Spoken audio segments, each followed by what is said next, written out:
Hello and welcome to the Krabby's Changing Room chat ahead of tonight's game, which is a 1990 fixture against France in Paris. John Manson, a game that you know well, but before we throw to you, we'll do the introduction to a man who doesn't need one. The current Scotland head coach, but the standoff from that day. Gregor Townsend, how are you? Very well. See, we've got the three baldies today. Indeed. Hair's always a talking point. Doesn't matter who we get on. We always have a discussion about hair. Now we could use coronavirus as an excuse, just saying we're cutting it a bit shorter, but I think we were all in the same boat before coronavirus hit. So, John, we're going to discuss with you, because this is clearly the game that you had a look back on a few weeks ago with Kenny Logan on for another game. So yes, I done a deep dive on this game a few weeks ago. I looked at the wrong game, Gregor. So I've studied this one in detail. But this was again, I say this every week because we pick some belters of games, but this was an absolute cracker of a game, and Gregor was a massive part of that. The standouts for me was Gregor scoring his 5 tries in each of the championship games. And I think, or it was 4 tries, but he scored one against Italy as well, with a friendly against Italy. So you had the full sweep of tries that year. But before we go into the game, Gregor, I don't know if you remember this. The thing that I remember mostly is the national anthem. Can you remember the anthem they played? It was half speed. Yeah, it's always poor out in Paris. You can't sing along with it. The brass band. But it was. I think the players had finished the anthem in about 2 minutes, and it went on for a further 2 minutes. And the players were just it was excruciating to watch. A slow waltz. It was terrible. Typical French though back in the day, wasn't it? Yeah. I think in the build up to the game, the exciting thing was we're going to be playing at Stade de France. So playing in Paris is always a thrill. You get the atmosphere, you usually get good weather, the pitch is great. And playing at Parc des Princes up until that point was one of the best experiences you can get in rugby. But we arrived the day before the game to this futuristic stadium. It hosted the Football World Cup final the year before, first opportunity for us to play, and it looked outstanding. 80,000 people. So no, we didn't mind the anthem. We just wanted to get out there and play.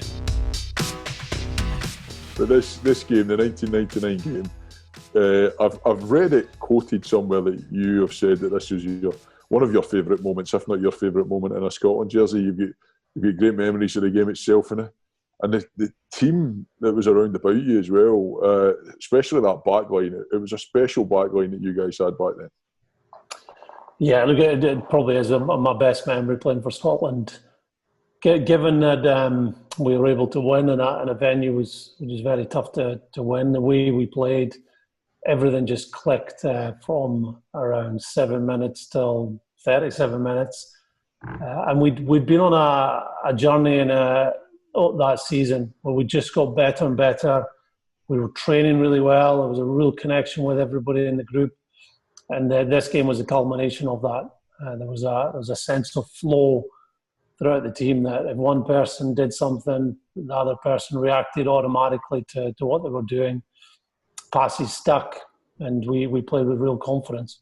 You had Gary Armstrong inside you, a guy you would have played with many times, and John Leslie at 12 outside you. How important was that combination to the way you'd played, not just in that game, but throughout the championship?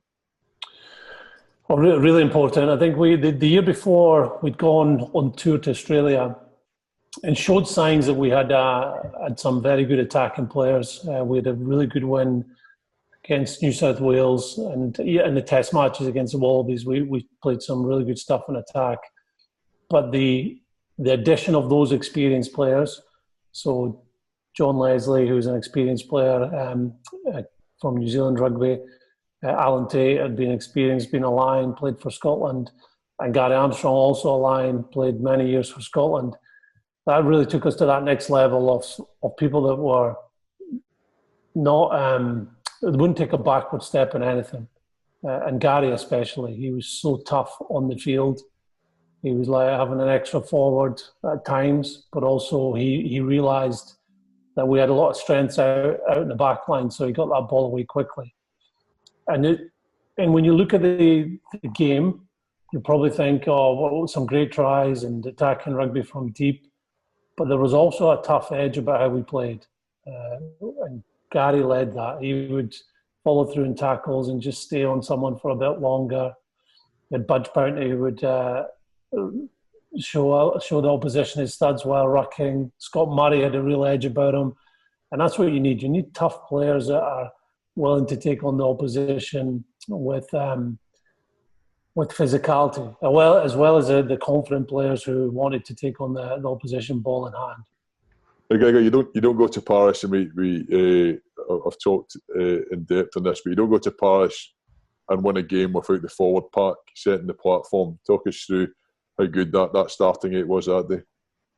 It was outstanding, and it tends to get neglected when you think back over games during that season, because we scored some great tries, and guys like John Leslie had real big influence on our games, and Glenn Metcalf was man of the match that day against France. But if you watch the game, watch what the forwards do at the breakdown. Their body height was outstanding. It was traditional Scotland rucking, producing quick ball, taking the ball and pick and go. And we had a really good pack. Like Scott Murray was player of the championship, outstanding in the line out, very good in the loose. Stuart Grimes came into the team and scored a great try against Ireland, but was a real good compliment to Scott. With Tom Smith, who played in the earlier games, unfortunately was injured for this, a British line. And Gordon Bullock would go on to be a British line. Paul Burnell was a British line and was playing at the latter stage of his career. And then you had the back row. So that game, the selectors decided to go with two open sides, Budge and Marty Leslie, and it worked so well. They got on ball a lot. They have really hassled the French team. And Stuart Reid, who was playing in France for Narbonne, was excellent. So the forwards gave us a platform to attack that space out wide. What's your memories, Gregor, of the next again day? Scott Murray talked to us a lot about it, about the fact that, and you made the point earlier on, that you expected England to win that game. But were you together with the group watching the game? No. I had a game with Brive on the Tuesday, I think, a few days later, a cup game. So I had to go back to Brive, and we were meant to be in a training on the Monday morning. Stuart Grimes and his lovely wife Trish, I think maybe pulled a sickie at work. I shouldn't be putting that out publicly. I'm sure time's gone by now. But they were going to stay a couple of days with us and go a bit later back to Newcastle. So we'd had maybe a couple to drink, a couple of beers extra to drink on the Saturday night. So we were tired on the Sunday. We got the train from Paris down to Brive. Everyone went to bed. And I'd set an alarm to watch the England-Wales game, which I think was about 5 o'clock in the afternoon. I'd got up, but nobody else got up to watch it. Half-time, England were well up. They'd scored 3-0, I think. And then the second half, it was quite getting closer. It was only 6 points in it. So I remember going through and saying, Grimes, you better watch this. And he was like, are you sure? Okay, it better be worth it. And obviously it was worth it with what happened in the last 2 or 3 minutes of that game. Scott Gibbs scoring a try and Neil Jenkins kicking the conversion. So Grimes and I had a bottle of champagne ready just in case. We finished that off quickly, then went into town for a few drinks.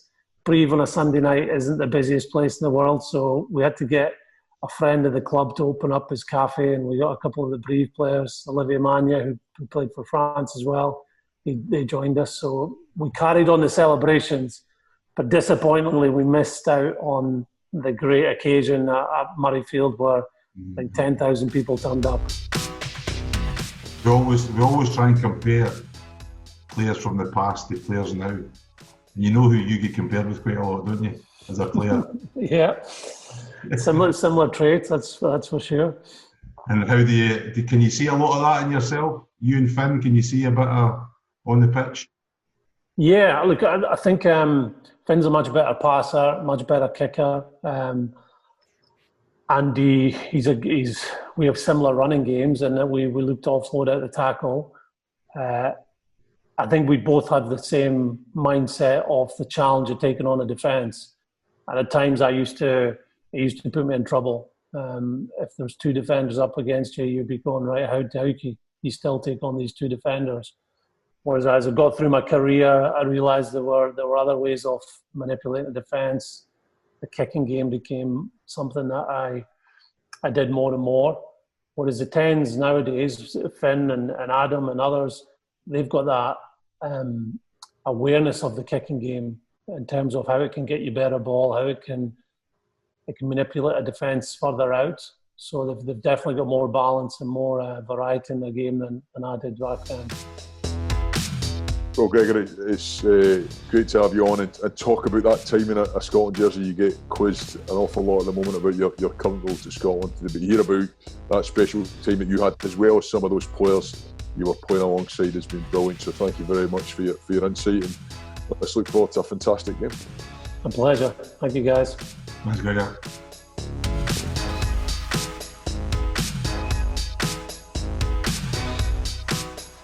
Of course, let's not forget the impact of the youngsters in the second row in Scott Murray and Stuart Grimes, and so much will hinge on the front five as ever at this level of rugby. It's Gregor Townsend then to set the game in motion. Perfect conditions, a wonderful pitch. It's actually a dummy switch, and it's Gary Armstrong who took it in the end. Well, I think this has been a key start. Scotland always mixing up the kickoffs, and wonderful start there from Scotland. So in the whites, this time France shows not to clash with the navy blue of Scotland, the first line out. There's Gary Armstrong, who leads Scotland again, captain all last season. Missed the summer tour with injury, and his opposite number, Philippe Carbonneau, scored a try against Scotland last year. And the noise level enormous as it rebounds around this great cauldron of sport. Of course, the World Soccer Cup final was played. And immediately up there is Scott Murray, fed away quickly, Townsend. Leslie in the midfield, just inside the French half. Scramble for possession. In goes Castagned. There's hands in the ruck, quickly taken. Castagned away, running well, he's in the clear. Castagned still going. Dummies the pass.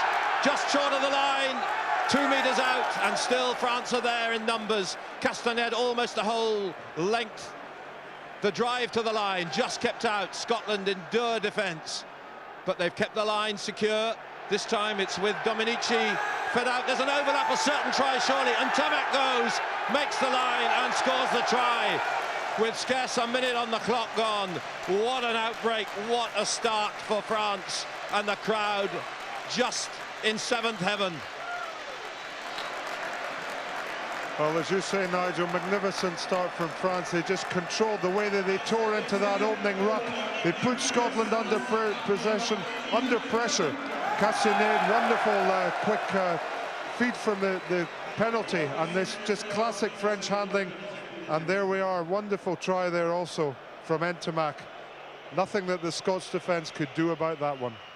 Well, his 21st try. Remember, he got a hat-trick against Wales in defeat, of course. But here he is. He'd have been crucified, I guess, if he hadn't made the line, because he had men outside him, but he made it. And Emile Ntamak opens the scoring. What a start for France. Well, I think here we see Castagned, but the whole passage of play there was led by the aggressive, offensive defence there by the French, and Castagned just spotting a gap. Wonderful runner, looking for the support. Look at all the French players in support. And he just shows a little dummy here. I'm not sure who it was that clipped his hand. Even they bought the cameraman the dummy. Yes, it was John Leslie, just clipped him, but he flicks the ball up and taken on. Well, the mercurial Thomas Castagned, the creator, the playmaker once again. The try by Ntamak, the conversion attempt by Garbajosa goes wide, and some respite in that for Scotland, but that must have stung them, a real setback.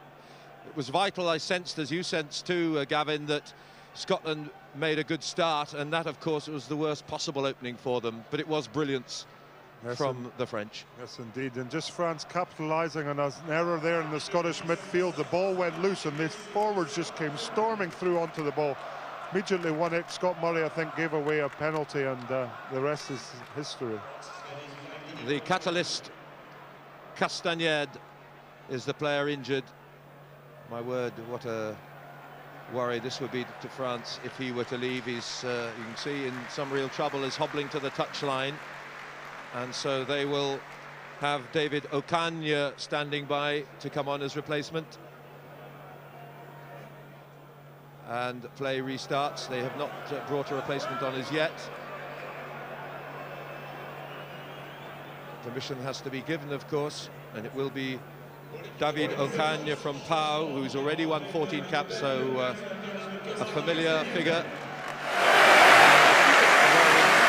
Here with Castagned, is that to be his last participation? But what a brilliant one it would have been, just those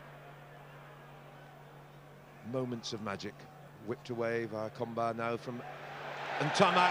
That long stride, deceptive pace. Combat again. The drive on from Califano. Accidentally offside.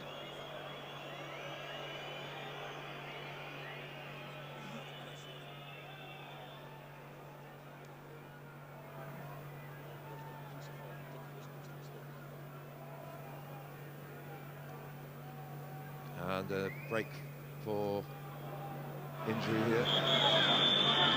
Well, Nigel, Scotland really under an awful lot of pressure. You sense that France are really wanting to start and open up this game. It's a magnificent day here, the sun just shining through this wonderful stadium, and the French players obviously very excited and keen to do extremely well. Scotland a really shell-shocked just in this early stage of the match. Significant blow, of course, the departure of Castagned so early.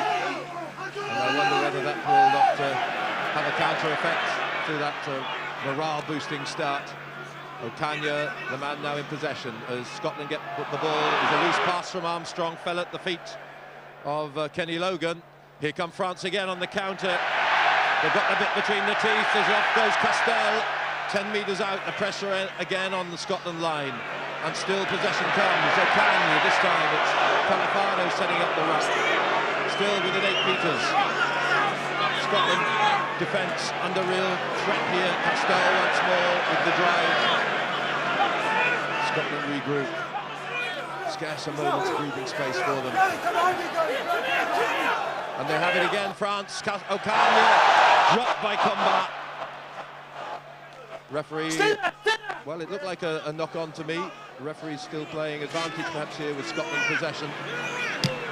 And Gregor has sliced his kick. Gregor Townsend gives counter-attack ball, free ball for Ntamak. On to Juillet, who came back in the last minute yesterday for the injured Yévremont. Carbonneau, this time Giordani, taken on by Labi, the new cap.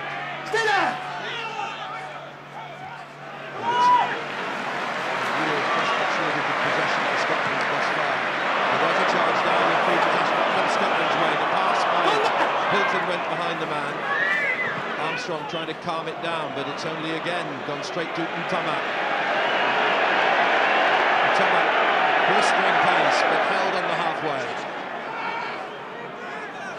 Carbonneau, Ocagne, and again swift possession and transference of the ball, but in touch. And a breathing space, the first one really here for Scotland. Well, this is really, I don't think, what Scotland want at all. They're playing into open hands. 2 loose kicks, one by Armstrong, one by Townsend, just playing into French hands. Good defence there from Kenny Logan, and uncharacteristic, just the French players getting in front of the ball. But it's all one-way traffic. It's a very open match just now, and these conditions are certainly looking as though they're going to suit France. Well, there's the sad sight of the man who's done so much to lift this championship the last few seasons. Thomas Castagned, who scored it off the field as play breaks down midfield. No advantage! Knock on by France. It's Scotland's put into the scrummage. Referee Clayton Thomas had charge of the Calcutta Cup match last year, the European Cup final as well. Stay up! Balls away! And sympathetic applause greets the departure of the 24-year-old from Cast. Thorn in the flesh of so many teams. Winning drop goals and penalties that one can recall, especially tries to. Here come Scotland though, with Kenny Logan on the break. Great tap tackle by Labie, may have saved the try, but it's still Scotland coming. Stuart Reid, Armstrong, Townsend, men outside wide, takes, goes, just come to, support from Leslie. And the try is for Scotland, what a comeback.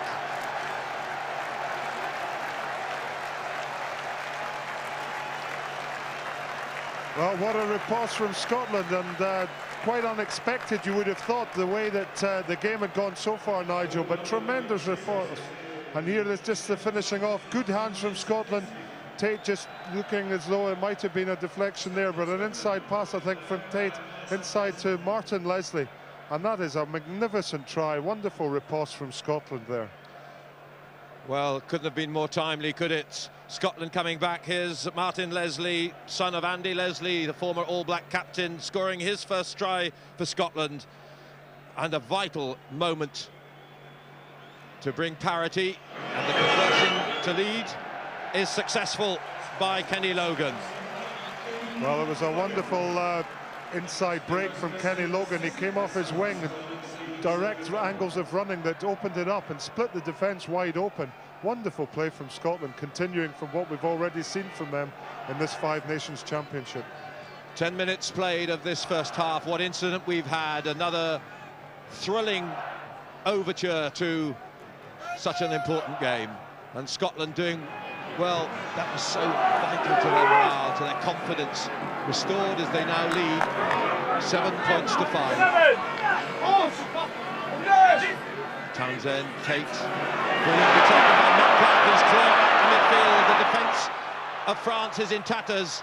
Metcalf still, can he have the pace to go the whole way? Almost dragged to the line by the last lap of defenders, which is Ntamak and Garbajosa, but still Scotland here with the chance. Men wide, they must score, they must go over, and they have.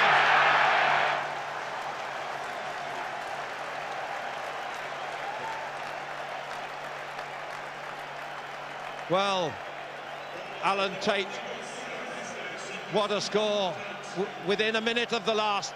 Scarce believable, but this was brilliant running from Metcalf to set it up.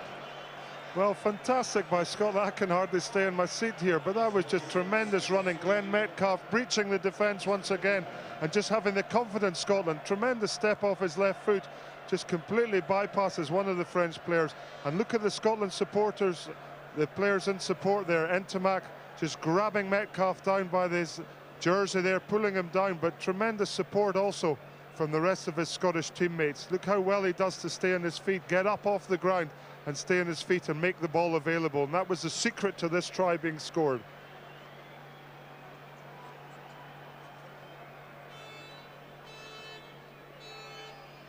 And so Scotland have bounced back. They lead 12-5. They have the conversion attempt to come from Kenny Logan. He's already got 86 points for Scotland. And here are two more. 14-5. And we've played 12 minutes. And the celebrations, well, I hope they're not premature, but they've every reason to be joyful. Well, I have to say, just the manner of these two Scottish scores and the confidence of running it straight from the kickoff. I mean, it's wonderful to see, and Scotland have played much like this throughout this Five Nations, and let's hope they can continue it. Well, Scotland with the self-possession to run and take on this time. Stuart Grimes setting it up on the 22, and on goes Budge Pountney this time. Townsend, deft touch, Leslie. John Leslie, of course, the elder brother of the flank forward, Martin.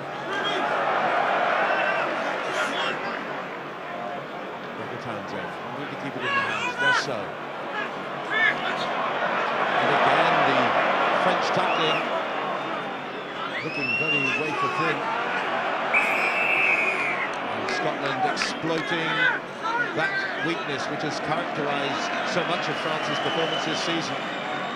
The contrast in this first half, we've only had 13 minutes of this first half. France were all there for the first 6 or 7 minutes, and the last 6 or 7 minutes has been all Scotland. Quite magnificent across there from Scotland, and they're really controlling the areas of the game, keeping possession, short little drives, Gregor Townsend looking to fire the ball wide wherever possible. Tremendous to see. Well, the French in Paris known for that ambition and inventive running and attacking, but this is Scotland at the moment beating them at their own game, on their own patch. Grimes with the white headband, but it's Murray who wins possession. Big burst up the middle by the powerful John Leslie. Inside the 22, Armstrong. Townsend is scored! Townsend completes a slab of tries in the Five Nations Championship. Only the 5th man in history to do so, matching the achievement of A.C. Wallace of Scotland back in 1925. Carsten Catchaside of 24, Esteve in 83, Sella in 86, and to add to that a try against Italy. What a season for Gregor Townsend, and here's his special moment of history. Well, it was Scott Murray once again winning tremendous line-out ball. John Leslie taking it through the middle. Gary Armstrong just looking to feed the ball wide. Gregor Townsend, what a game he's had already, and just a show of the ball to the outside and his pace taking him clear of the French covered defence. Fantastic achievement.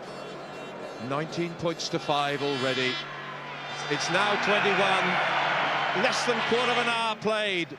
An extraordinary opening. It certainly lives with the last game here, which was France-Wales. Can we actually exceed that for excitement? I was just about to say, I thought that first half was quite extraordinary, but this has got everything and a little bit more, and 21-5, who would have believed it?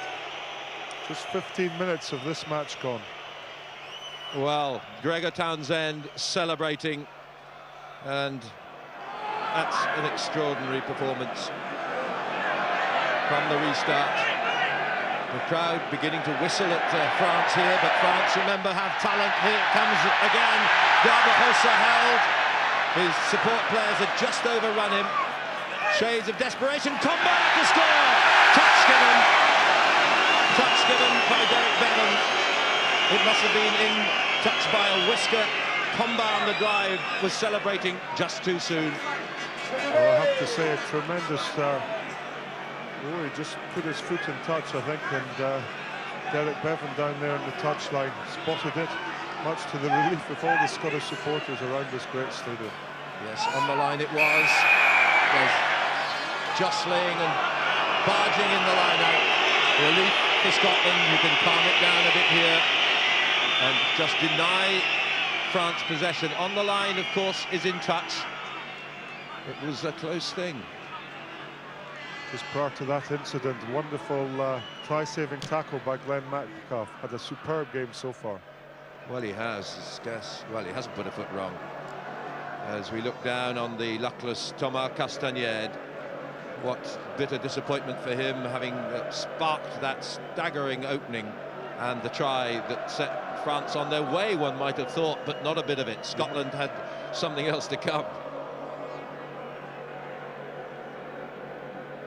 Well, Flower of Scotland at the right speed is the supporters' song now. And the pack drive, 21 points to 5. Untidy ball, good pick up by Carbonneau. 21-5, we've not yet played a quarter of the match. Carbonneau again, this time neatly to Tournaire, the prop. Scotland's 10-metre line.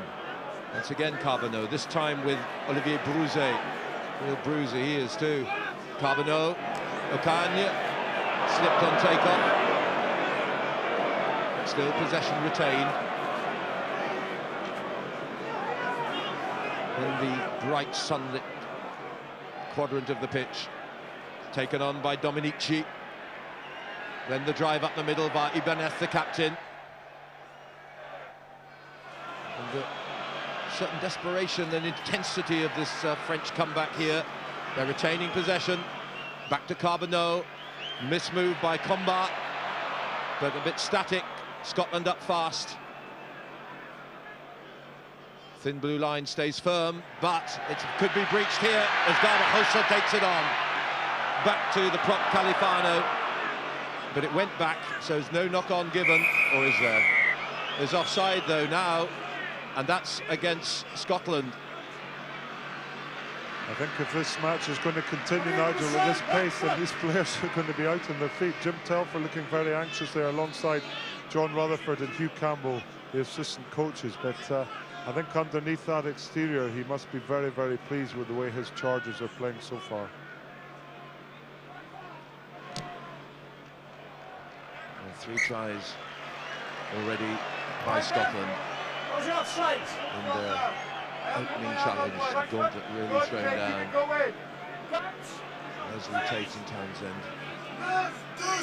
Extraordinary passage of play. And the first breather really for the players, let alone the spectators here. 80,000 in disbelief, I think, celebrating too soon after the opening try from Ntama.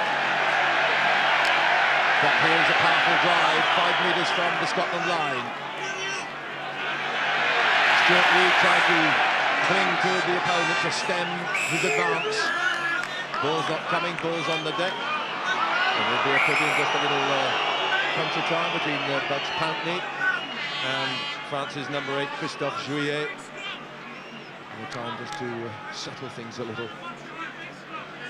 Well, I think that was one of the French players standing in his own teammate's face, actually. But it's been a committed response to this game by the French forwards, and they're really very, very keen in getting closer to the Scottish leader. Yes, you're absolutely right. It was inflicted by a teammate, but there's a Scotland player down as well.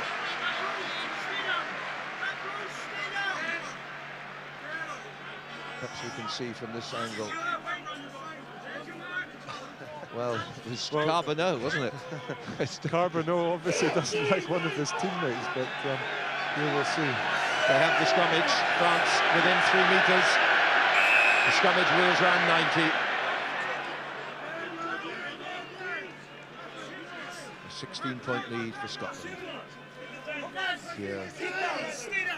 And think back to Murrayfield last season, 51-16 to France. And who that day would have dreamed of a turnaround such as this? But 3/4 of the game yet to be played. Put in is 2 metres out from the Scotland line. Again the wheel, but it's allowed, and but number 8 goes through. Is it Juillet to score? Juillet has scored the 5th try of the match. The man who came as replacement scores his first try for France, and that is a warning to Scotland, no doubt. The power of the scrum, it didn't wheel the full 90. You can see from this position a simple number 8 pickup. Yes, you look at Carbonneau trying to tie in Gary Armstrong, but he thought he got him down. And I have to say, well, the referee maybe wasn't quite well positioned. I think we'll see here that Martin Leslie it was that possibly pulled him down together with Gary Armstrong, and then it was a double movement, I think, that maybe got him out of the line. However, the try's been awarded. 21-10. Not quite that 16-point buffer that Scotland would have loved to cling to a little longer. 5 tries in 21 minutes. And the conversion attempt is by Ocagne, the replacement for Castagnède, and he's on target. Beware, Scotland. No resting on laurels here. Well, I think the French supporters slightly more at ease now with that try, converted try by France. Scotland just need to regroup. Well, it was a classic number 8 drive, no real problem. It was Juillet versus Armstrong, which is not an even battle. The weight of 17 stone 3 against 14. From the restart in the bright sun towards the shadows on this near side. Up comes Metcalf to cover the kick through. A little bit of hesitation taken on in turn by Scott Murray. Scotland need to settle once again. They've got well-placed men outside here. Inside from Leslie. Taken on by Metcalf, good pace. Metcalf with the options inside, and under the post is Alan Tate. Just falls to the ground in delayed celebration, and once again the riposte is dramatic in the extreme. Alan Tate again, and the man who has really had his nail in the side of France. 2 tries 2 years ago in Paris, as well as tries against Wales and 2 against England this season. That's his 14th of his career, and it was comfortable, wasn't it? And what a return. Well, Glenn Metcalf, again, the instigator, breaking the French defence, and I thought that he hadn't spotted Tate on his inside. Gave him a beautifully late pass, and Tate couldn't believe his luck as he strolled over once again unopposed in Paris for a try. 100% so far, Kenny Logan. But no, in front of the post he misses. And there, the sweat dripping off the old man of the side at 34, Alan Tate, who's remarkably played against France in 1987 and returned in 1997 to play them again. And he celebrated here after Metcalf's brilliance. So, without the conversion, it's 26-12 to Scotland.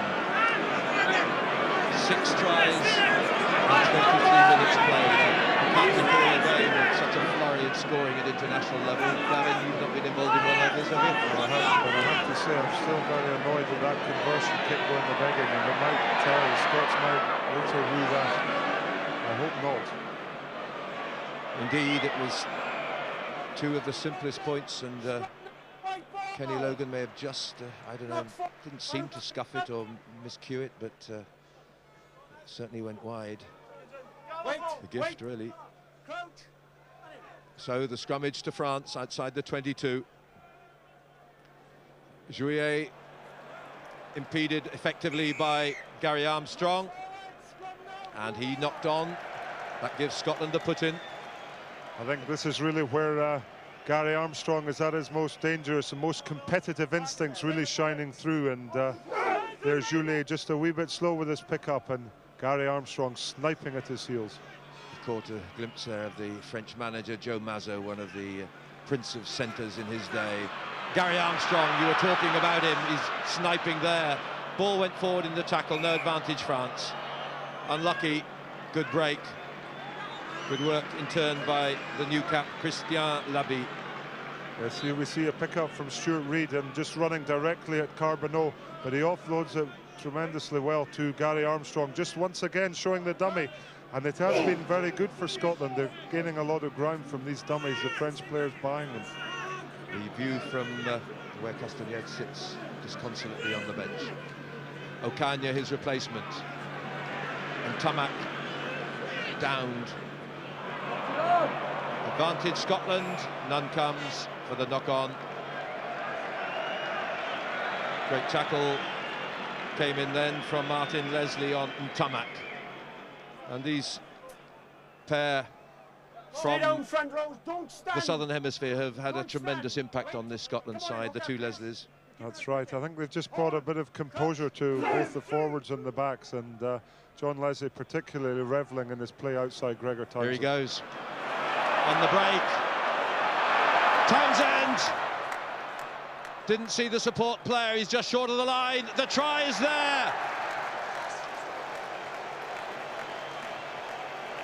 And it's Martin Leslie following up for his 2nd try. The crowd whistle in derision at their team, but just watch this. Well, tremendous break there from John Leslie, just taking the feed, and look at the supporting players. Lovely inside pass to Gregor Townsend. We thought he was going to go all the way, but he just slipped when he came inside Ntamak there. But wonderful support, Martin Leslie just being there to grasp the ball, and a great dive over the line. This really is quite remarkable, isn't it? It's unbelievable, simply unbelievable. As Scotland stretched their lead, 31 points to 12. We played 26 minutes. Can you believe it? And yes, Logan's back on target. 33 points to 12. Gavin, this is mind-blowing. I'm absolutely knackered watching this, and I don't know what the rest of the supporters are like, but here we see just once again Gregor Townsend fitting. We thought he was going to score his second try this afternoon, but look at Martin Leslie just on the outside, and just when he was coming off his left peg there, Entamat making no effort to take the tackle, number 13 Giordani putting it, but Martin Leslie just creating the ball from the feedback and layback from Gregor Townsend. 33 points to 12. The most points scored by Scotland against France ever. Already we've played 27 minutes only. 33-12. 5 tries to 2. France, well, it's their turn this time. Here they go. Dominic, all the way. What's happened to the defences? Christophe Dominic, his 4th try. Jean-Claude Squela and Pierre Villepreux look on, bemused no doubt at this turn of events, but don't count France out yet. Well, you asked what happened to the defences. I happen to think that it's a wonderful offensive play by both teams, and we'd be disappointed if there's not going to be more tries scored after this start, aren't we? But great run there by Dominici coming off his wing and just outpacing the Scottish defence. But really, it's a try a minute almost just now, and I just hope it keeps going because I'm thoroughly enjoying it. Well, what a Five Nations Championship this has been. We all revelled in the France-Wales contest here. This one, well, it's in the same league for sure.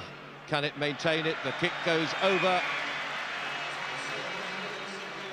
And France stayed just about in touch after Ocaña lifts it to 33-19. I think this is setting a wonderful example of the way that rugby can be played, and especially when there's 80,000 people. There's a lot of pressure on both sets of players out there, but they're all just taking the chances, and it's wonderful to see. It really is.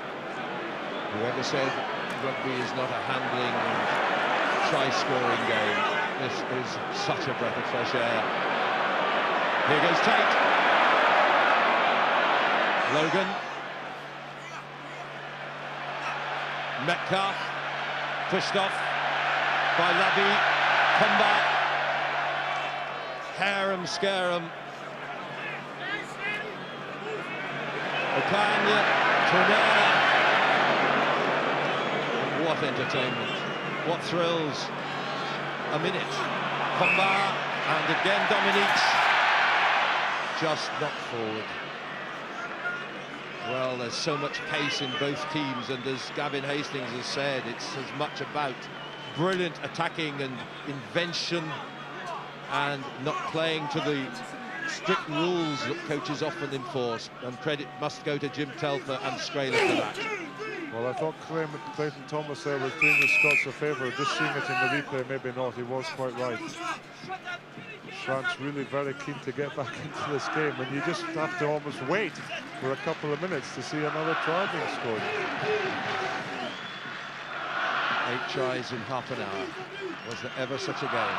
Off from Townsend, back inside to the back row. Great support play here by Scotland. Now released by Armstrong. Good pick-up from Townsend. Inside, Budge Pountney it was, with Stuart Reid. Released again. Townsend on the loop this time. Knocked down by Tourneur. Formidable thump it was too. Still Scotland's ball. Armstrong. Set up by Leslie and away down the line. This is the other John Leslie's kick charge down. Looped overhead and on to Metcalf now on the wide outside. Tremendous pace, Metcalf. Down to the corner and just in touch. Well, a player who switched from wing to full-back and showing that he has real speed. Counter-attacking thrust has been quite brilliant. Yes, it's great to see Scotland attacking their opposite men, and Ntamack just scragging Metcalf down by the collar there, and there was no way he was going to let him pass. And, well, it was an effective tackle, if nothing else. 2 men of real pace, and Ntamack, of course, so often the hero on the wing for France. Metcalf switched from wing to full-back in very recent times.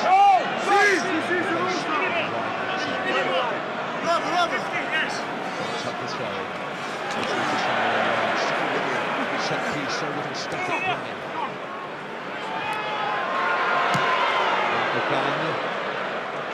Good clearance.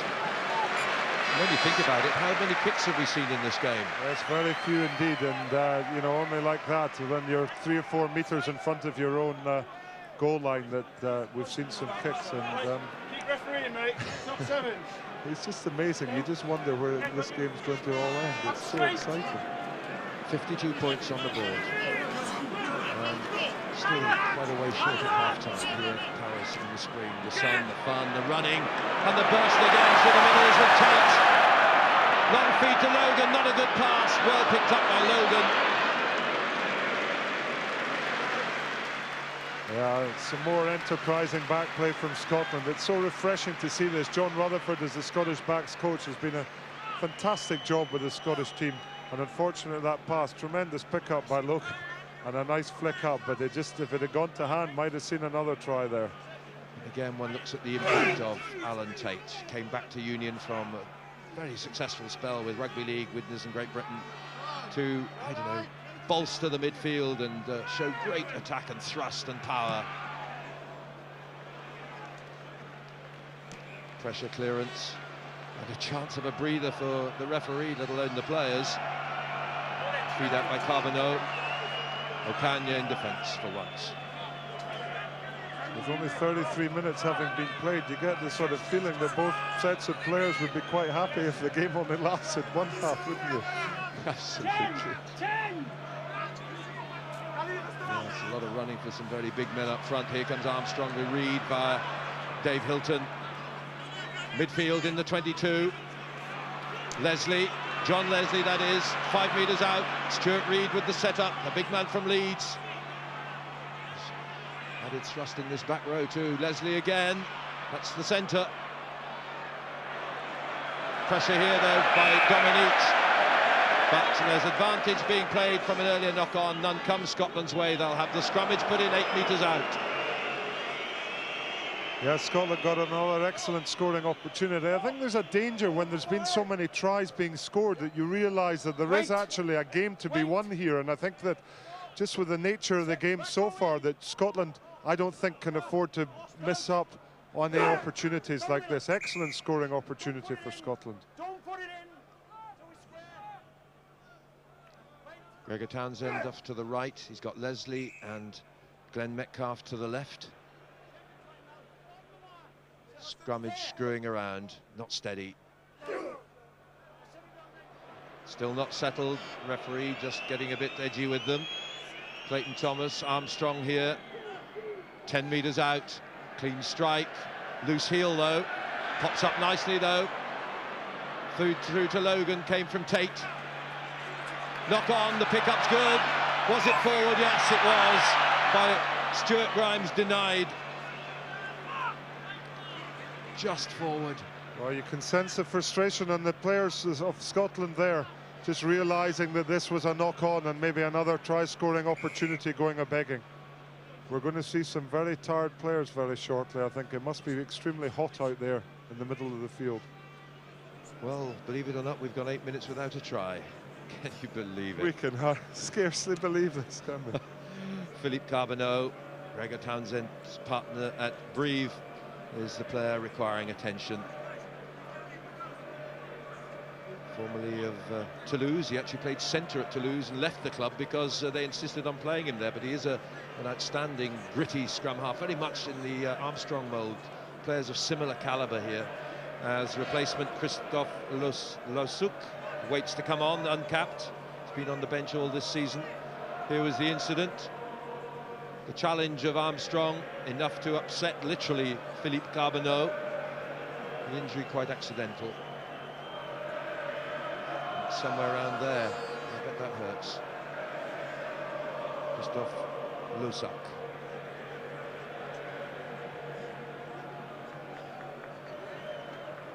Hobbling a bit, but just loosening it up, and well, not the sort of player who'll go off without very good reason. He resumes and has the put into the scrum.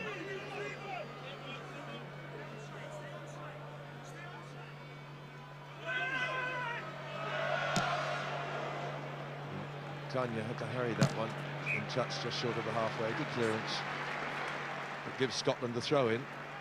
Glenn Metcalf ready, should he need to take the quick one.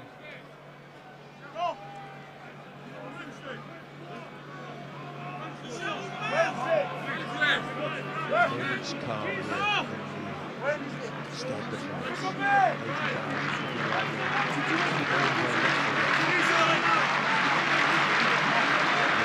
About 3 minutes plus a little injury time to add on to that before the half-time whistle. 33-19, Scotland lead here, bidding for only their second win in Paris since 1969. And Townsend, creative again, gets the support of his pack. Back in position for the pass inside this time. Down on the 10-metre line, hands off, screams Clayton Thomas. Angled ball from Gregor Townsend. Sauntering back is the big winger, Garbajosa, with Ntamak poised alongside. Mismove though, straight through to Combar. Combar running out of support players. He's got Giordani and Sambolo in his own 22. Scotland pile in, good pace, good fitness.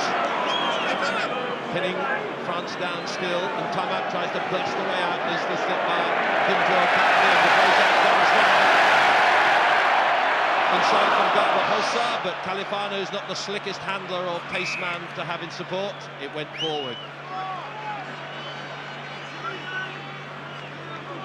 Well, some uncharacteristic French mistakes there, really unforced errors.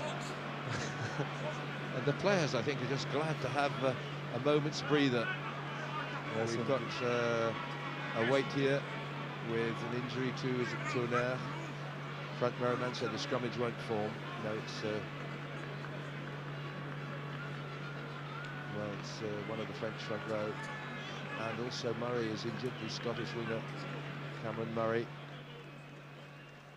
Well, yes, the French players here just looking as though they might have created something down this side in the shadow, and just I think both French players just running into each other as Carbonneau is going to take his leave from the field. Carbonneau receiving additional attention, and it's a first cap for Christophe Lausuk. Carbonneau clearly with that damaged knee, unable to continue. Lausuk of Stade Francais, the French champion club. Scotland from the scrummage. Leslie, the loop by Townsend. Brilliant playmaking skills to the fore today from Townsend. Already we've got a remarkable try-a-match record in the Five Nations. The last Five Nations game for Scotland and France before Italy joined in 2000. A minute plus injury time in this first half.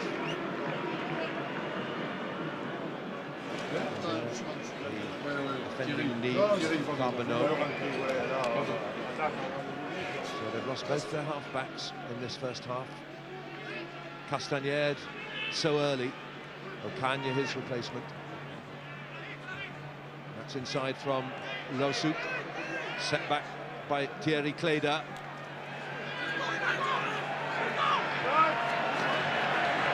Good drive, Scotland retreat to their 10-metre line. On goes Cléda again. First time was a full game, having been 8 times replacement for France. Never started before today. And that's turned over by Scotland. Townsend a bit loose that time. Up comes Metcalf though, incisive as ever, knock on. But no advantage, it was France's initial offence. And so Scotland will be happy to have the scrummage put in as we move into injury time. Yes, Nigel, I think both players, sets of players looking forward to getting in from this arena and into their safety and comfort and sanctity of the changing rooms, just to reflect on what has been achieved in this first half. I thought for a moment you were going to say sanity of the dressing room, because this has been thrilling and it's all been at such a whirlwind pace, and adventure and enterprise, the hallmark of Scotland's game today. Solid tackle in, but it's a fair ruck. The crowd whistle and boo, but Scotland have won it fairly. But they've conceded a penalty now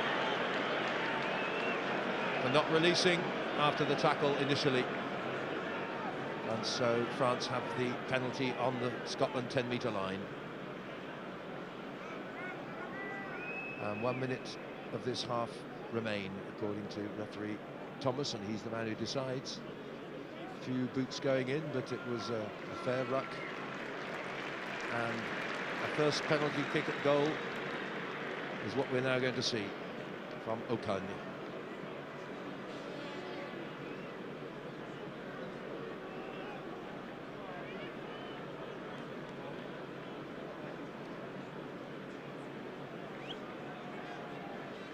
The first half of 8 tries. Was there ever such a contest? Was there ever such a 40 minutes of rugby as this? Maybe it's something to do with the stadium that encourages adventure, handling, and a glut of tries. Okanya then to cut the deficit. It's hanging, it's close and over. 33-22. The first penalty goal of the match, the first kick at goal from a penalty offence, which was a consequence of the handling in the ruck. So, not out of sight by any means are Scotland, despite 33 points on the board. They've conceded 22. Well, would that rugby was like this every day. But in such conditions as these, bright sunshine, still afternoon, 80,000 watching. It's been enthralling. Okanya to Pascal Giordani. Coming, and there the whistle goes. And it's all to the relief of the players who get a break from the intensity, the pace. But what a breathtaking 40 minutes of rugby we've witnessed. Excitement and a quality of play that is hard to surpass. We all want to protect ourselves and our loved ones against coronavirus. And one of the best ways to do this is to keep washing our hands. Make sure you wash thoroughly and often with soap and water for 20 seconds, particularly when you get home. Use hand sanitizer if there's no soap and water available. By doing this, you will reduce the risk of catching and spreading the virus. Secondly, try and avoid touching your face, especially your eyes, nose and mouth. These are two of the best ways we can prevent infection, stop the virus and save lives.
So I'm no longer playing for the Scottish national side, but thanks to BT and Scottish Rugby, I'm able to virtually rejoin the Scotland national session during the Guinness Six Nations. Let's start with some basic attacking play. Oh, that's weird. It's good that I don't like heights, right?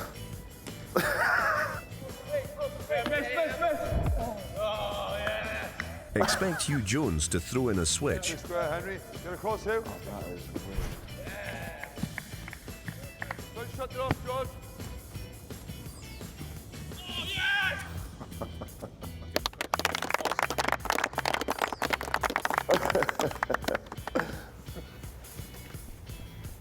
That's very lifelike. It's a little bit unnerving to start with, and actually understanding you can look around and stuff, but it's very, very unusual experience, but really fascinating to be part of that.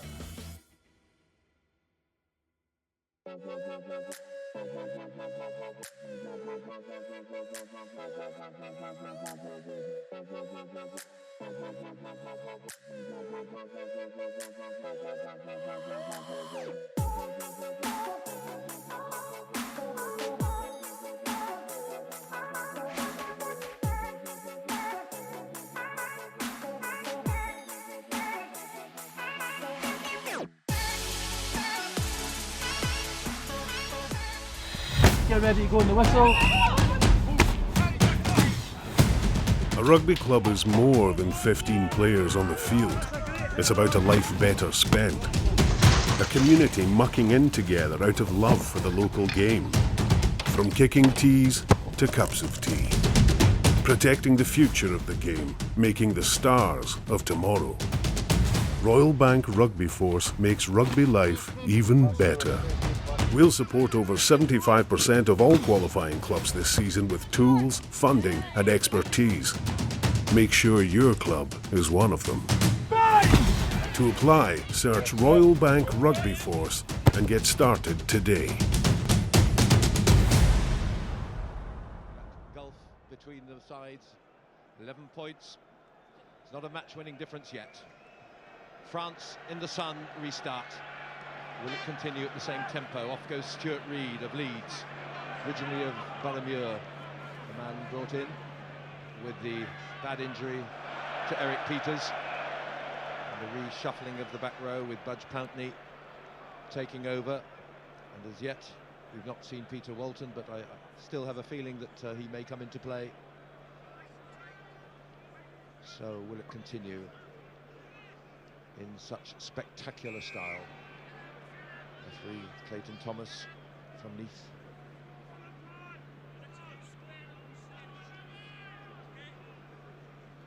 Tries to get the scrummage square and steady, just inside Scotland's 22. Armstrong, and then again it's John Leslie, keeping ball in hand, still makes it available, staying on his feet as long as he could. Townsend on the switch. Donnell, I think, given the ball and the man, and France have turned that one over with Christophe Drouillet. Went forward, advantage Scotland. Armstrong flipped back inside to Stuart Grimes. Grimes on the burst. Good support comes from Martin Leslie on the halfway line now, and beautifully available. Just touched forward, I think, by the outstretched hand of Paul Burnell. Well, Scotland really exploiting the advantage played there by Clayton Thomas. Wonderful run by Stuart Grimes, straight down the middle, through the middle of the French forwards, and Martin Leslie did so well to stay on his feet and wait for the available support, but unfortunately ball just went loose. It glanced off one of the Scottish players and knocked on. Here we see Cameron Murray just receiving some treatment from Martin Renison, the Scottish physio. So a brief lull in proceedings as Cameron Murray, just 24, and as with Glenn Metcalf, great attacking flair. And the two of them so much involved by Tate, Leslie and Townsend. That outstanding midfield that Scotland have found this season. Halfway line, Christophe Laussouk, Carbonneau's replacement on the first scrum. Laussouk, Ocagne loses it as he tried the dummy pass. Recovered well, just over the halfway, midfield. Laussouk. This is Christophe Dominici.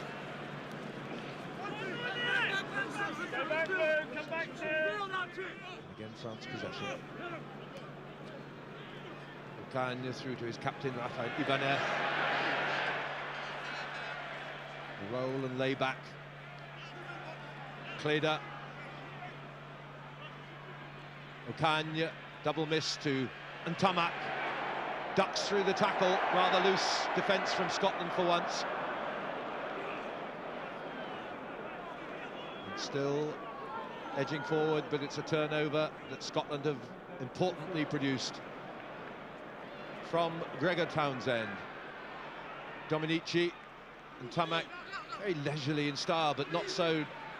Dominici with good pace. Has a man outside, it's Comba. Into the 22, great cover from Murray and from Armstrong. And Murray's taken a bad knock here, I think.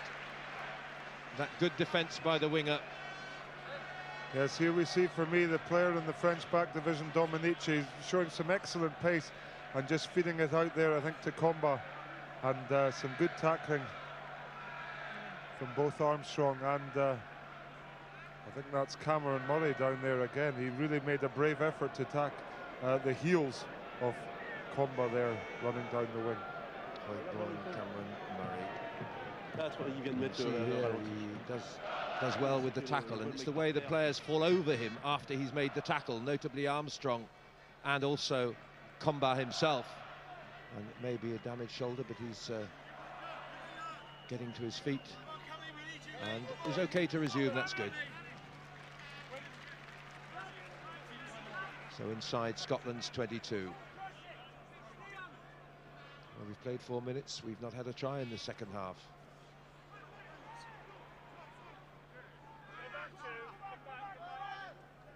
Armstrong, Scotland's captain. Testing ball. Was it knocked on? Yes.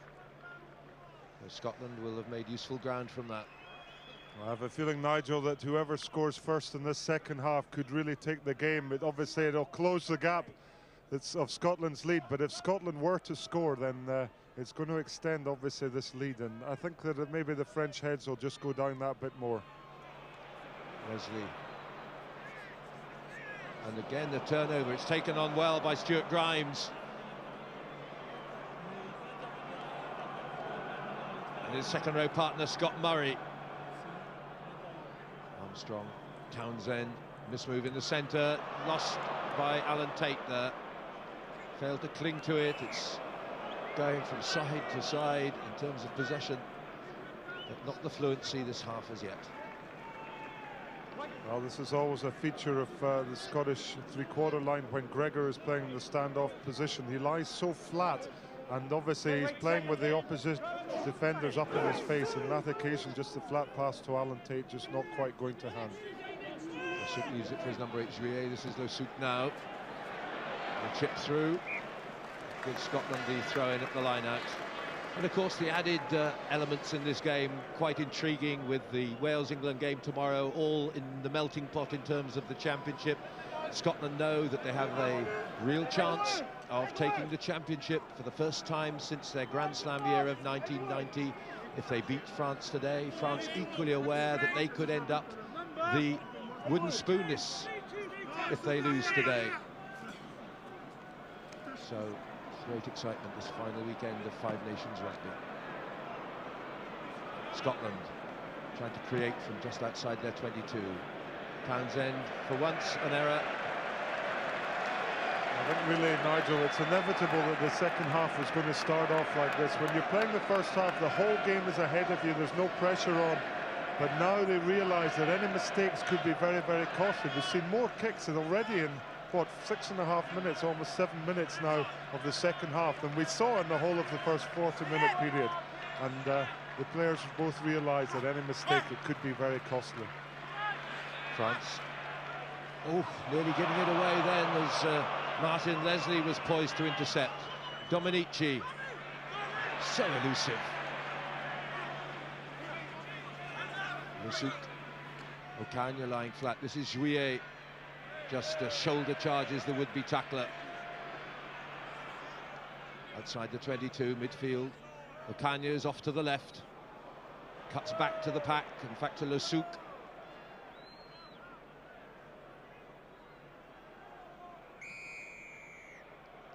Diving over.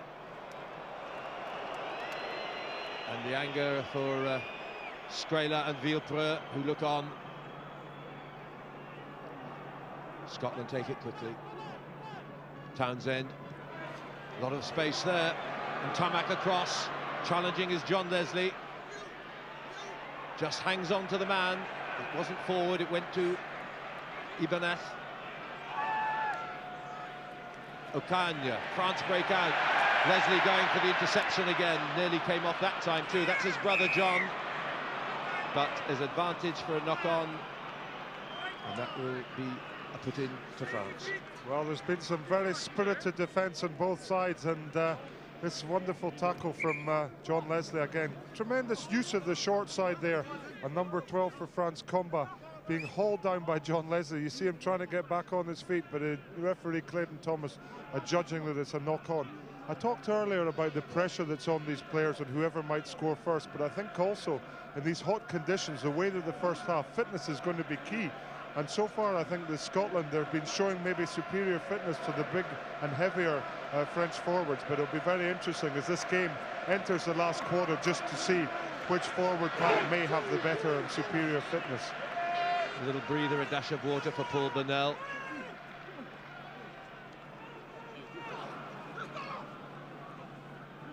Off this time goes Frank, rather Christian Califano. Advantage Scotland. Armstrong, Pountney. Anthony Charles Pountney, budge to everybody. This is Townsend. Bit man and ball, that one.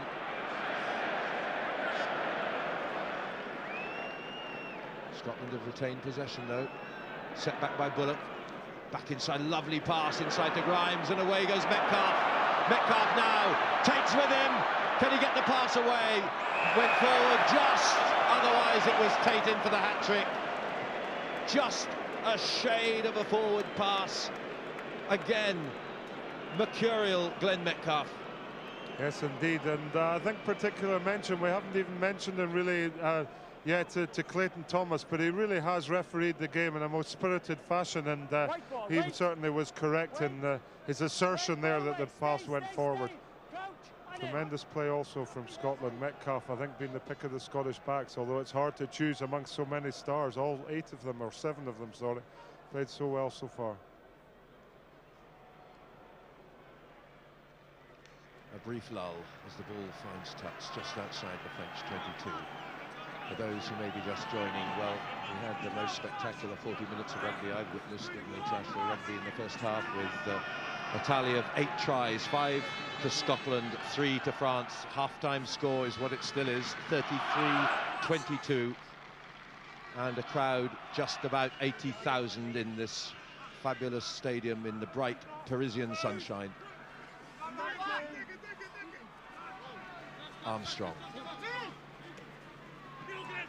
loops round Gregor Townsend, pirouettes through the tackle into the French 22. And there's a penalty to Scotland here for diving in, not staying on the feet, the follow-up man in the tackle. And this is head-on virtually to the post. And I wonder what Armstrong will do here. Will he look to extend with 3 points or go for another try? Well, I'm certainly hoping so, Nigel. I think it's very important, and an up-step is Kenny Logan.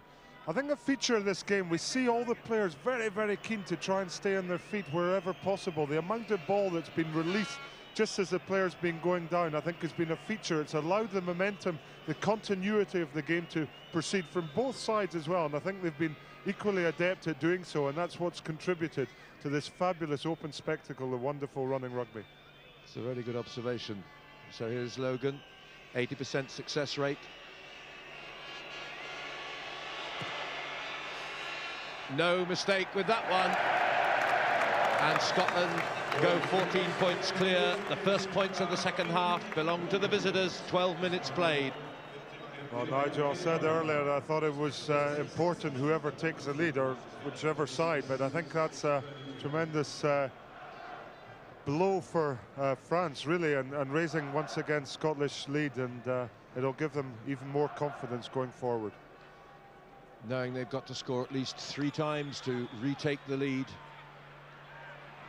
They did, of course, lead in the opening minute. Since then, it's been Scotland who've increased their advantage. France have then come back. Scotland stretch away again. 2 converted tries ahead. That's the immediate tally for France to challenge. And It looks as though France are poised to make a further substitution with Philippe Benetton, the old warhorse, in the back row, poised to take part.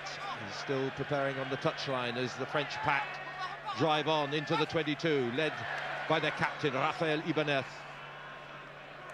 Losuk, Ocagne, Comba, trying to find Giordani, looping round him, but the tackling ferocious in the midfield, and that was John Leslie again. Critical moment, flip inside from Logan. Sets up the Scottish pack once more. Armstrong, good tactic. There's only Jouet back there. He would like that not to have travelled quite so far. It's going to go touch and goal. Yes, it is. But it was an intelligent idea.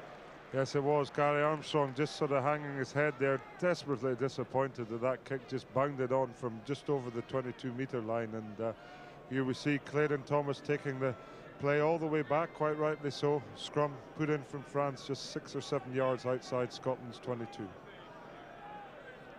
Good vision from Armstrong here, just unlucky in the execution. The ball just kept rolling. But if it had stayed short of the goal line, there was only the number 8 in defence anywhere near. However, the scrummage is France's put in. It screws round. Can I have it straight, says referee Thomas to Christophe Losuk. That's not a feature of the modern game. They don't tend to worry very much. But Thomas insisting.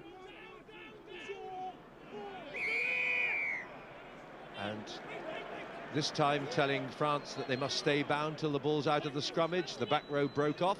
France give away the penalty. And here is Gregor Townsend, 26-year-old, winning his 41st cap today.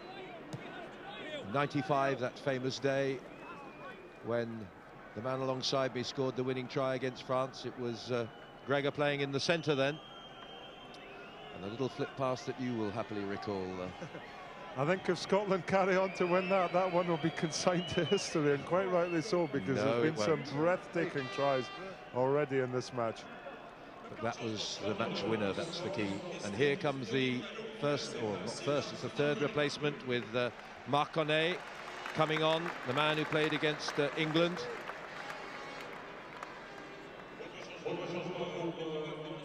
And they are also going to bring on David Oradu in the second row. And this will be wholesale changes with also Benetton coming on.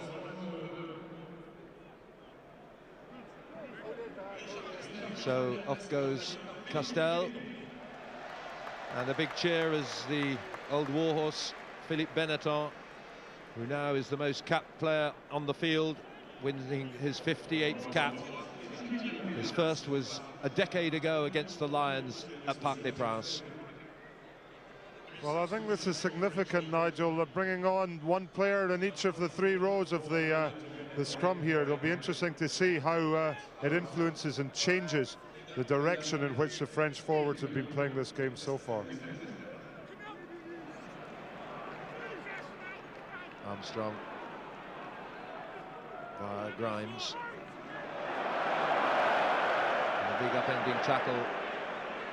Scotland regroup as France come again. Well, they have a new impetus with the fresh legs of the 3 replacements in the pack.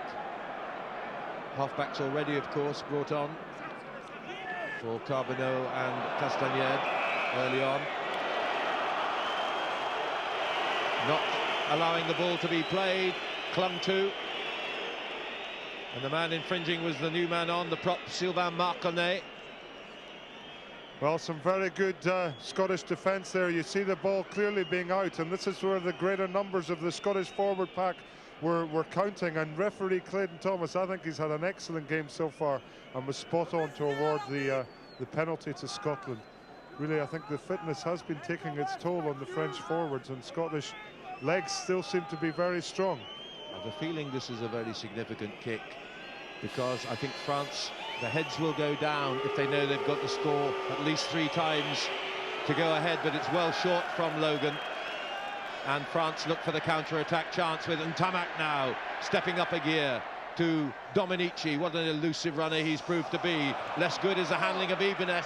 Scotland had the opportunity to go out left, then Logan's come back in right.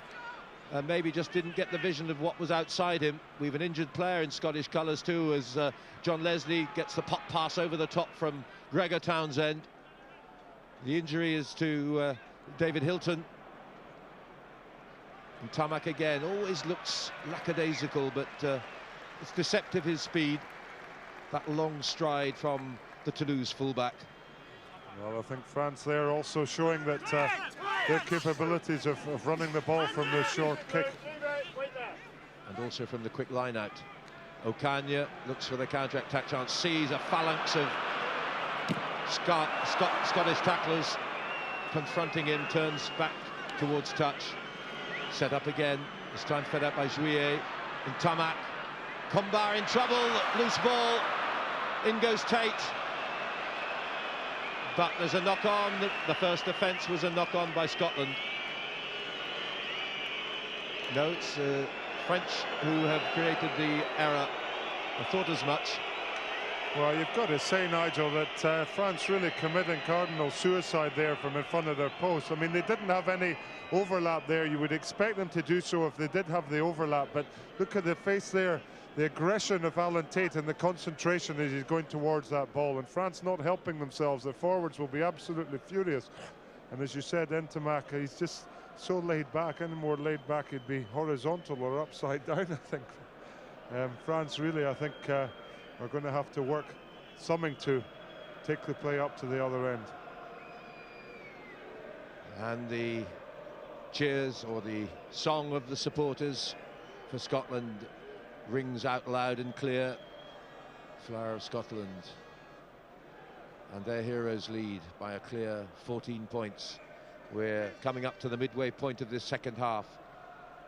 Well, nothing was going to live up to those first 40 minutes, but another Scotland score, I think, could seal it. Well, there's some interesting formation here in the back division. We've got Glenn Metcalf and Cameron Murray out wide. The rest of the backs are on the short side. There's only about 20 metres to play for. Huge open side there. I wonder if Scotland will exploit it. Townsend trying to put the player through on the burst. Tate, I think, didn't go to hand. Advantage being played to France here for the knock-on. Loose pass, real trouble. And it was combat across, but there was no ultimate advantage, so it will be France getting the scrummage put in after all. Yeah, you look at the faces there of the French players in close-up, and they're looking very worried, they're looking scared. They just don't seem to have the spirit that you associate with the French teams. And it's interesting, speaking to a number of the ex-internationalists prior to the game, that they feel that they are under an awful lot of pressure. Not least for the fact that they've not lost both home games in Paris for something like 4 decades. Offside against Scotland. Tap quickly taken by Losouk. Puts in the first dummy. Tonnerre passes on.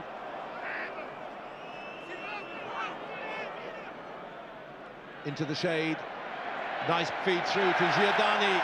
Giordani goes for the corner.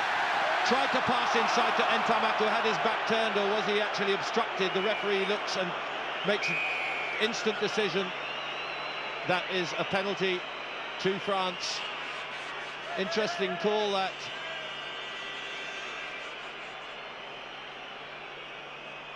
Well, I think the referee, he obviously didn't see it, but he knew that Ntamak, I think, was in support, and here we're just seeing it being held back, I think, by Alan Tate.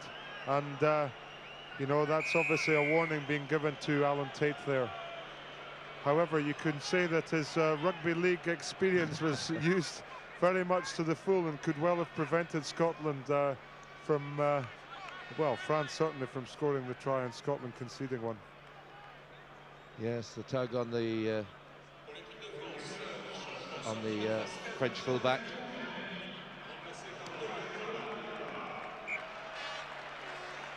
Thomas Lombard comes on to the wing. And he takes the place of Garba Hossa.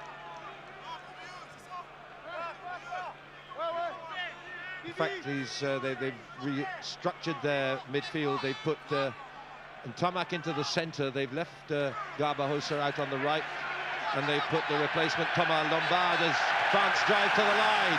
The crowd on their feet, trying to will them over.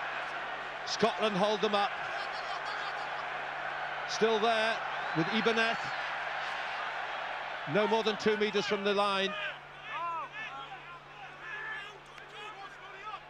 Ocaña inside to Lombard, this powerful man of 14.5 stone, 6'2", couldn't make it.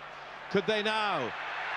Losuk still held out 3 meters from the line. Desperation in the ruck, and the flag goes up from the touch judge on this near side.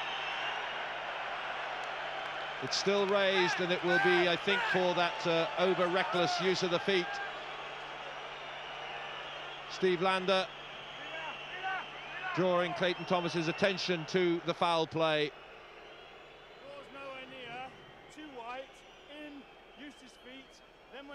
Rafael Ibanez, I think, the culprit here.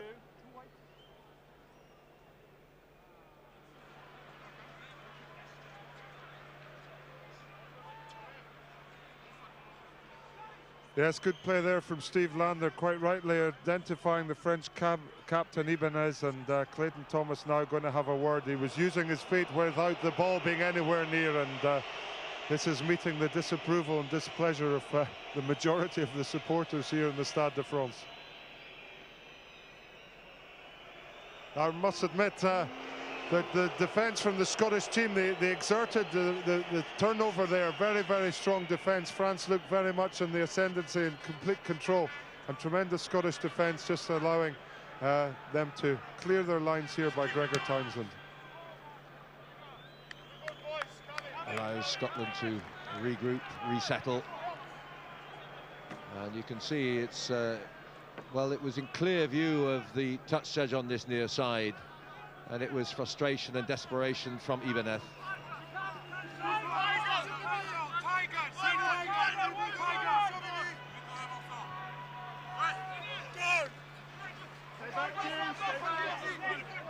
The work by Stuart Reid, practicing that at the training session here yesterday. But knocked back this time by France, cleared by Armstrong, but only as far as Lombard. Goes headlong into the Scottish defence. Losuk, Ocaña, switches to Castel, or rather Labi.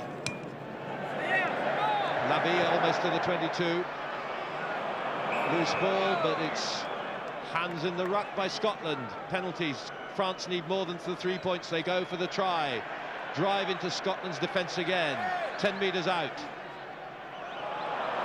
And it's fairly and squarely won. The turnover, the disappointed boos from the French supporters. An important turnover, that is. Armstrong, Townsend. Again to ease the pressure. And it's Scotland that have the ball in their court. They're the ones who have to do the scoring. And it's a replacement now for Scotland, which will be George Graham. Wait, it's okay. George Graham, who was watched last week in the Cup semi-final for his club Newcastle by John Rutherford, and earns his call-up. Yeah, I think that's a good substitution. David Hilton played a marvellous game, but just looking a wee bit weary there, and George Graham coming on with sort of 15 minutes of this half to come, and you know, very good impact player with this sort of length of the game to go. French halfback Ocaña spins it through to Combar. Combar on the loop, on the support pass. Garbajosa just short of the line, touches, flagged on the far side.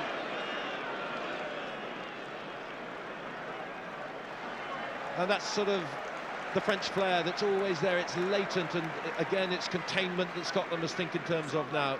That's right, classic piece of French three-quarter, but you see there the Frenchman's foot just on the line. Another good tackle by Glenn Metcalf, having an excellent game for Scotland in the full-back position.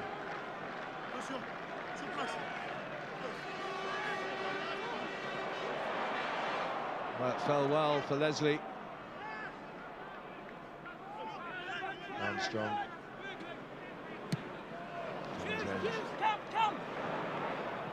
over the head of Ramaphosa. Fine clearance. Well, Scotland certainly realising that this game can be won, and Gregor Townsend putting in a wonderful clearing kick there, just relieving the pressure, putting the play back into the French half. But I think it is significant now that, you know, as we come down the last quarter, certainly of this game, well into the last quarter, that Scotland are 14 points ahead. They know this game should be theirs. It would be absolute suicide if they were to not continue to play and keep this score.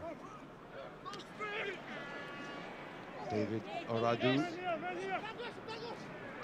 French packed up to the Scotland 10-metre line.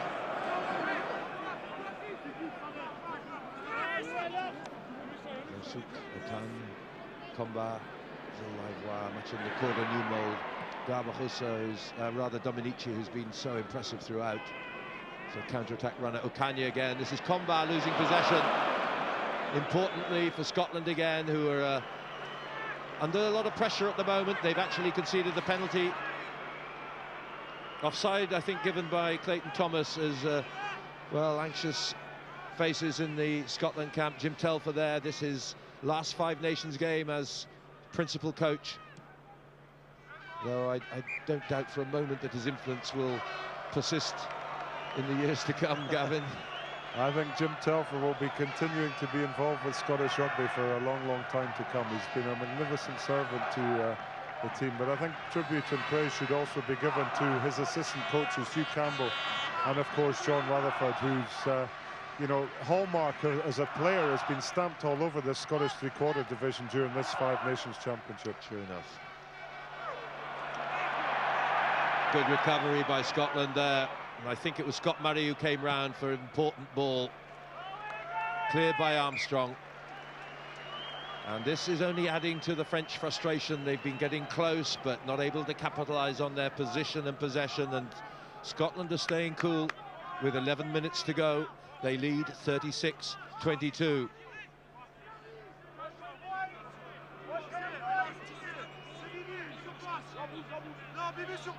Well, by remarkable contrast, just the one score in the second half. The penalty by Kenny Logan. 8 tries before half-time. Thomas Lombard certainly making an impact since his arrival on the scene.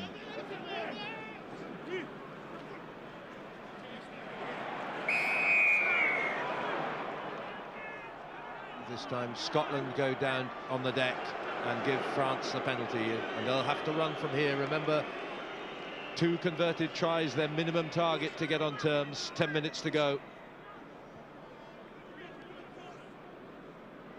Well, I'm not quite sure what was wrong with that move there, but a lack of concentration slightly, from both sets of players. The kick to touch, not going the distance, but unfortunately one of the Scottish players knocking on. This is where concentration has to be uppermost in the Scottish defence's mind. Critical moments. Francis put in 5 metres out. Christophe Roussouk in his first international. What a day on which to make your debut.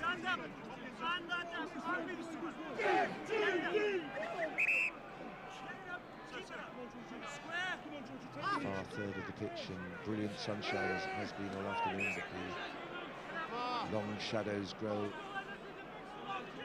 across this magnificent playing surface. The chant of Scotland rises up from the bank of supporters just above where the scrummage is being played out. France ball with the back row again. Scrum half poised. Roussouk just holds, delays, with Ibanez, I think, standing off. Not for long, he was soon felled. Trying to form the wedge and drive. That's the 5 metre line. Scotland holding firm, but still on the flank there, it's in danger. That Scottish line again. Roussouk lifts. Tackle still coming in, and Scotland get the turnover. They could break out here. Armstrong, Townsend rather, inside to Tate. Tate goes over the halfway. Has he the pace now to beat Comba? Comba covers. Logan in close support, not quite close enough for the pass, but that's broken the hold, but it's a penalty for not releasing after the tackle. It really was asking a bit much of Alan Tate to go all the way through. Oh, fantastic breakout from Alan Tate, showing great reserves of fitness, and boy, there's a controversial decision. Referee saying that I think it was a knock-on from the quick penalty there from the scrum half, and goodness me, that could just about be a real feather and a boost for Scotland in their quest to win this match. Yes, that was timely indeed for Scotland with, what, 7 minutes to go. Yes. Coach Pountney. Well, down, you see number, sorry Gavin, number 6, just seeing it's Pountney who's injured. Yeah, there was a feed, and Alan Tate showing tremendous strength and pace there to push off O'Kane and just get away. Well, Peter Walton's poised to come on. One sensed he was going to at some time, perhaps not this late in the game, but just the right man for an impact in the dying minutes of the game. Here's a robust individual, Alan Tate here. He's had a game and a half. And perhaps Peter Walton can wrap things up here as Budge Pountney gets deserved applause. He's had a great afternoon. The first time he's started a game since South Africa. And what a battle it's been. From Townsend and Dominic. It was over the goal line, luckily for France. Well, I think Dominic there, he's been very, very good with the ball in hand. He wasn't quite so good there as the ball was waiting to come down into his hands. I thought he was quite fortunate that Clayton Thomas said that he was actually over the line when the ball touched his hands, and therefore, and that's the reason that there's a French dropout 22. With 6 minutes to go and a little bit of injury time, 36 to 22. Scotland in sight of a wonderful victory. This is Townsend with the drop goal attempt short. Dominic playing in the fullback role, and Tamak up in the midfield. And looking to counter-attack from every position. Lombard again. The tackle's big. And it was Walton in to make his impact felt. Went forward in the tackle. Scotland scrummage. Here we see Lombard just taking the ball out from French defence, and it's where they're so dangerous, France. You write them off, you lose your concentration, they can come back and strike at any time. And I think it's vitally important the Scottish players just keep this concentration. Well, to put this in perspective, Scotland have only won in Paris twice since 1969. The last was a famous day, 23-21 in 1995. And of course, with this victory, if that's what it's to be, they keep their championship winning hopes alive for the first time in 9 years. Well, there you see the Scottish bench just looking up and applauding Gary Armstrong's thread through the kick, just taking them to within 8 yards of the French try line. And really, it's excellent when you are so many points up that you're keeping the pressure on the French team with 4 minutes of the match to go. And it's getting desperate now for France. A side who has won the Grand Slam for the last 2 seasons, who last year beat Scotland at Murrayfield 7 tries to 1, 51 points to 16. But it will require something extraordinary in an extraordinary game, admittedly, to turn this one round now against Scotland, who have a 14-point lead. 36-22. 5 tries to 3, all scored in that extraordinary first 40 minutes. Inevitably, something of an anticlimax was bound to be the case in the second half after those dramas, but it's not over yet. From Townsend, Cameron Murray, 15 metres out, Armstrong, Townsend, rather loose feed, bounces kindly to Logan, did well to tidy that up. The momentum continues, popped up again to Logan via Armstrong. Good running, good elusive play. Back from Stuart Reid, there's a knock-on though. And so France will get the scrummage, but Scotland, I'm quite sure, not duly concerned as long as they're down here in the French 22. Well, you might say that the Scotland are not duly concerned. I'm duly concerned up here, and I'm sure that the Scottish coaches are as well, and the players, and they realise that the clock's ticking down, but they still want to keep the French deep inside their own half, that's for sure. And Tamak, clung to by courageous, gutsy Gary Armstrong. France try again. Dominici loves to cut inside off the left. Referee is going to give a penalty against Scotland for diving over the man after the tackle. So they'll run from here with Christophe Losuk leading it to his fly half partner. Ocagne from Pau.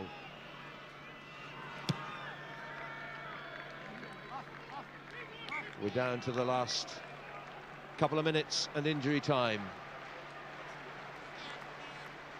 Well, one doesn't, again, want to anticipate events, Gavin, but it looks as though this one's in the bag for Scotland.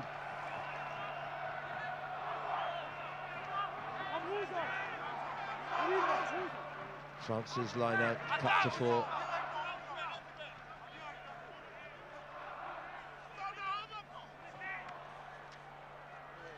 Wild pass from Losuk. Combar running into his own man, Ocagne. Accidental offside, and applause comes reasonably so from Stuart Reid there. It's been a big day for him too, coming into his first Five Nations match, the captain of Scotland A and Leeds club captain. Yes, he can be very proud of the way that he's performed on this field today, and equally his teammates as well. It's really been a heroic Scottish performance. It's Reid now to Armstrong. Dominic covers, and it's he who has to watch the ball tantalising bounce and roll to touch on the French 22. Well, Gary Armstrong really, the wise old head there, just keeping the pressure on France, and I really think that Gary Armstrong is back to playing his very best rugby. Tremendous terrier-like qualities he possesses, never say die attitude. His commitment is total to the cause, and really a wonderful example to any player playing the game.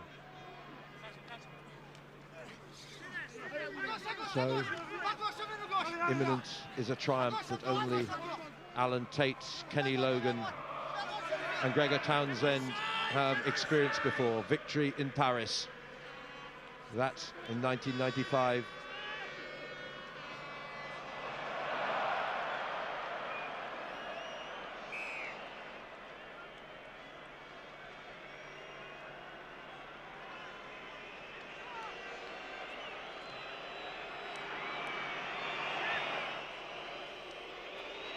On comes Andy Reid to savour the moment, and Scott Murray, another wonderful performance.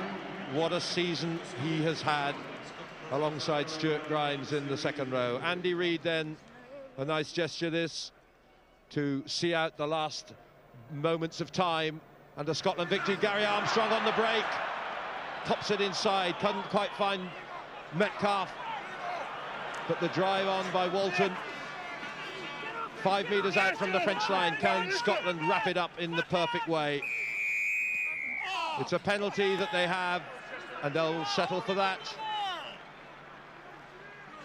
There's a few tired players go to ground, and maybe an injured one too.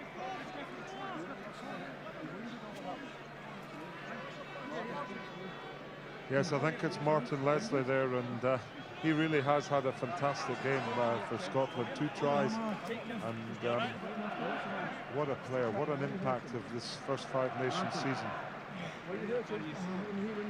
French players there, all with their hands on their knees, looking very dejected, looking very tired. I think they now realise that this game is running away from them. Martin Leslie back on his feet, and his brother in close attendance. Well, the kilted Kiwis, as they've sometimes been nicknamed, and a wonderful performance they've given. And indeed, each of these players in the 15 and on the bench, heroes to a man as we come to a minute and a half now of injury time. Scotland secure, surely, at 36-22 in the most dramatic 40 minutes of rugby you could ever wish to see, in which Scotland have shown that their improved performance this season has been real, and in essence it's been some transformation, never more so than in the contrast between this game and the equivalent one at Murrayfield a year ago. The penalty against France for pulling down.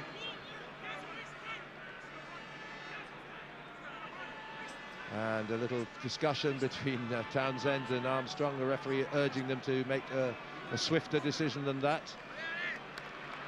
Townsend puts it into touch. We've played now 2.5 minutes of injury time.